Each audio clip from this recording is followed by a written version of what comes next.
In the early days, I made the mistake of going after the shiny thing, not necessarily what I knew worked. And for me, that was focusing on Instagram.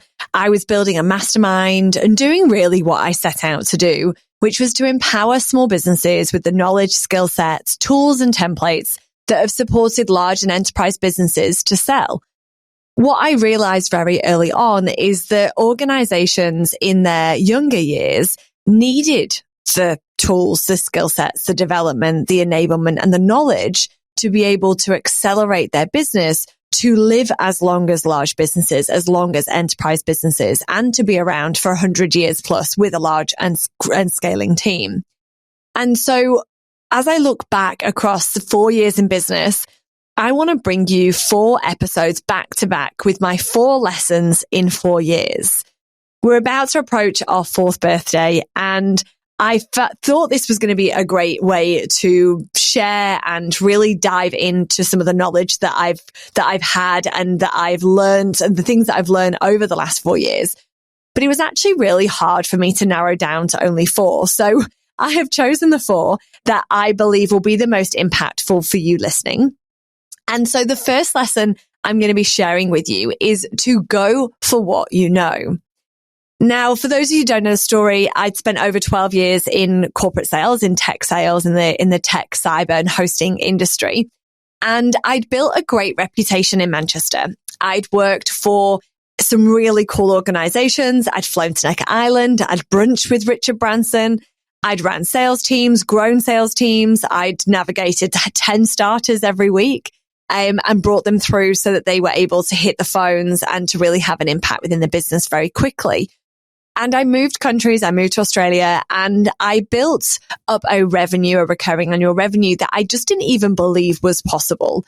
And I remember starting out in my first year and being given my target for year 2 and going home being like, right, well, I best look for a different job because there's no way I'm going to be able to hit that target. And I tripled that target, and then I went on to do it again and again and again. And we had lots of fun. We've been to some incredible places, and as salespeople, we certainly get around with our conferences and junkets and incentives and initiatives, and it's certainly a great place to be. But what I realized was that I'd built this great process, this great cadence, which I didn't even know was something that I could turn into a business back then. But when I'd started the business, I knew I had this superpower, this ability to turn businesses into sales generating machines. And I used what I knew, which was phone, email, networking, LinkedIn. But when I started the business, I dove into Instagram. And for me, that was not going with what I know. But I became fully booked rather quickly with inbound inquiries when people knew within the industry that I was setting up the business. They wanted to be part of that and wanted to support me in that journey, which was incredible. And it therefore left me with the rest of my time being able to learn something new. And so I'd already built a business before. I built and sold a day spa, bricks and mortar business, nothing to do with tech sales. But we were able to build that business to multi-6 figures, and we were able to sell it fully booked shortly after COVID. And so I was able to leverage that knowledge and take that in with this newfound Instagram knowledge, where we were able to build a brand on social media and to really focus on building masterminds and workshops. Now, what I should have done back then was that I should have gone for what I know. I should have gone for reaching out to my ideal audience through LinkedIn and through email and through phone and networking. But I wanted to go after a new market. I think back then, I think a few people said to me, do you have PTSD from the industry? And I don't think I did. I think I just was trying something new and thought, why not just try something real new? And so I tried something new, which I did. I learned a lot in my first business around social media.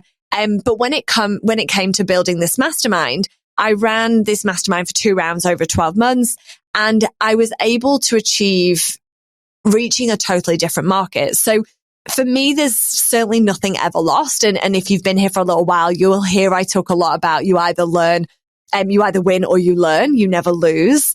And I very rarely will I look at something and say I regret doing that. So just to clarify, I never regret anything. But I'm mindful that the way I started the business is probably not the way I would start it today. I diluted my focus because I wanted to impact smaller businesses that really needed my help. And that's certainly still how I feel today. But my expertise really lay within that large enterprise tech B2B world. And if I'd leveraged that, I then probably could have had a bigger impact earlier on with my smaller businesses using social media, but probably paying somebody else to do it rather than doing it myself. And so it was a great experience, a great sales journey with the same fundamentals that I teach. And the fundamentals in sales and business are the things that we forget. They're the things that feel stale, boring, so we decide to mix them up. But we don't always mix up the right ones. And it's sometimes what I see in our clients is that we forget to do the basics. We forget to do the things that have the biggest impact on us, on our clients, on our prospects, within the business, within the team. And so sometimes we're able to weave the basics back in, or we have to wait for it to flop and then we go back in again. But we always need to go back to basics. And I had this conversation just this morning before I've come into the studio with a friend, and she has a business. And, she's talking about where it's scaled to and where she's been able to take the business, but she's lost that momentum. And when we talked about it, she'd gone back to, she'd totally gone off what it was that she was doing or needing to do, or what was there that was building her success. And so now she's going back to the basics. She's going back to doing a few things herself. And it reminds me of the book, The E-Myth Revisited. And it's something that I certainly recommend to all of my clients, but to anybody that has a business. The E-Myth Revisited is about doing the basics and doing them really well. And it's about building a business based on the fundamental or the framework of having a franchise, whether you want to or not, but looking at the McDonald's franchise model and how that has been able to build and skyrocket regardless of location, regardless of country, regardless of size, of space. They've been able to really replicate and grow. And the E-Myth is built on that message and on that methodology. So if you haven't read it, highly recommend. But back to my lesson 1.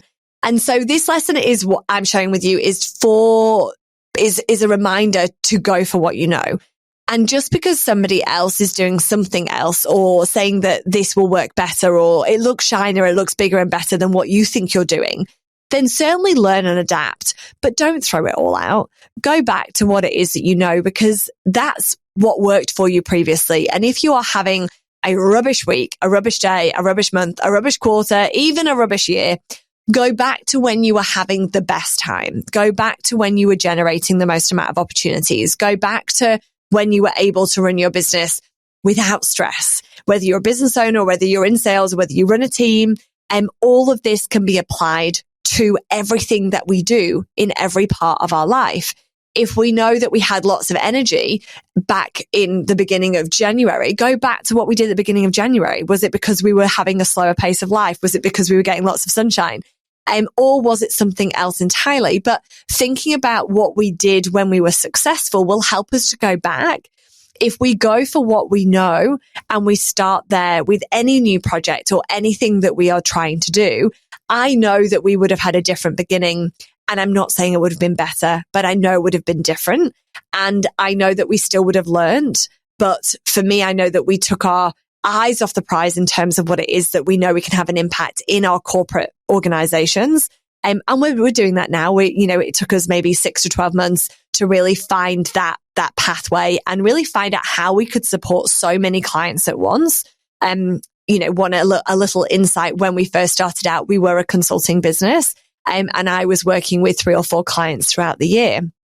And that quickly changed with the mastermind model, with the workshops. But from that, we've been able to learn and adapt and really bring that into the mix for our corporates, where they've got large sales teams, and we're able to almost create, I'm guessing, really a mastermind or workshop within each organization.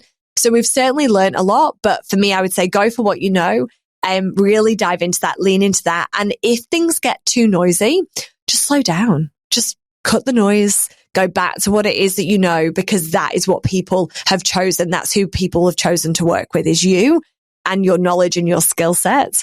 So that's my lesson 1.